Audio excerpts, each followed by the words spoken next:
Mga idol, ilang araw lamang nga po mula nang lumabas ang balita na hindi na at ayaw nga po ni Giannis Antetokounmpo sa Milwaukee Bucks na pumirma ng bagong kontrata. Sinabi na nga nito na gusto niyang pumunta sa Golden State Warriors. Yan naman ang ating unang storya na pag-uusapan ngayon. Nasusundan ko na rin ang balitang liyamado nga po ang Gilas Pilipinas kontra sa Angola at ang balitang inaasahan na nga po na babaguhin ni Coach Chot Reyes at ipapasok sa kanilang starting five sina Renz Abando at Junmar Fajardo. Kaya mga idol, tara!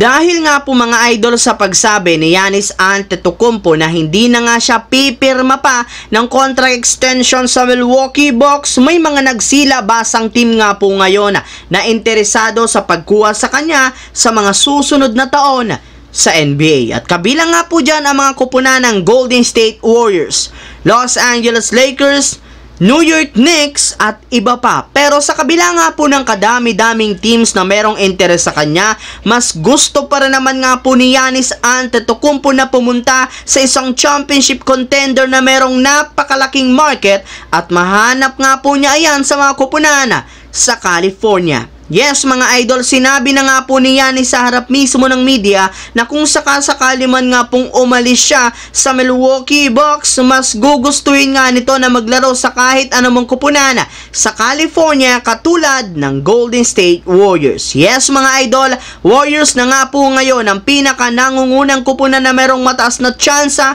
na makuha si Giannis, lalo pat matagal na rin naman ito na gustong makasama ang isang Stephen Curry. Samantala, pumunta naman tayo sa ating sunod na pag-uusapan sa balitang liyamado nga po ang Gilas Pilipinas kontra sa Angola at ang balitang posible nga pong isama ni Coach Chot Reyes sa kanilang bagong starting lineup sina Renz Abando at Junmar Fajardo. Ilang oras nga po mga idol bago magsimula ang pangalawang game ng Gilas Pilipinas sa FIBA World Cup ay may lumabas nga pong mataas na ang odds ngayon ng ating national team na manalo sila sa kanilang laro kontra sa Angola. Yes mga idol, tama nga po ang inyong narinig, liyamado nga po agad ang Gilas Pilipinas, gayong mas marami nga po mga analyst ang naniniwala na maipapanalo nito ang kanilang pangalawang game. Pero syempre, hindi rin naman dapat magpakampante ang Gilas Pilipinas sa kanilang magiging laban, gayong kung inyo nga pong napansin, naging maganda rin naman nga po ang ipinakitang performance ng Angola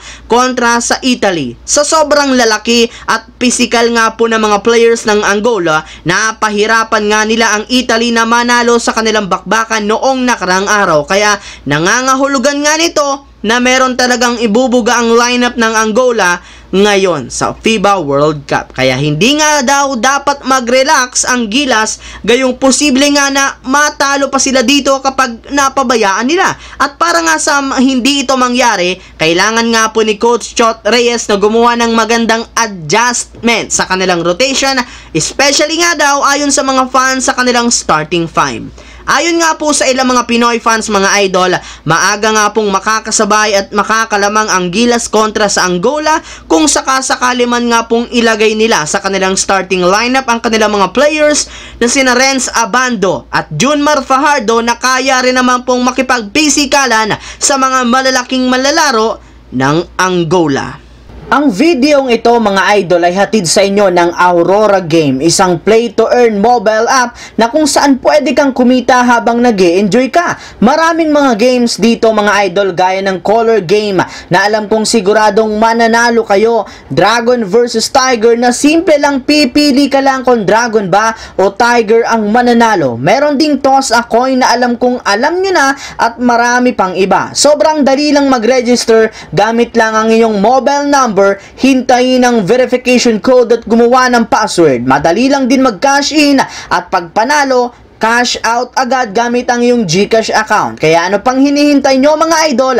Mag-download na at manalo. Nasa comment section ang link para makapagsimula na kayo. So yun lamang mga idol ang ating bagong video na ating pinag-usapan dito sa aking channel. Once again, this is your J-Zone TV. Huwag kalimutang mag-like, At syempre mag-subscribe, pindutin ang notification bell sa akin channel para lagi kayo maging updated at laging ma-notify sa mga videos na inilalabas ko. Shoutout sa lahat ng Solid J Zone TV na laging nakaantabay dyan. Maraming salamat po sa panonood ninyo.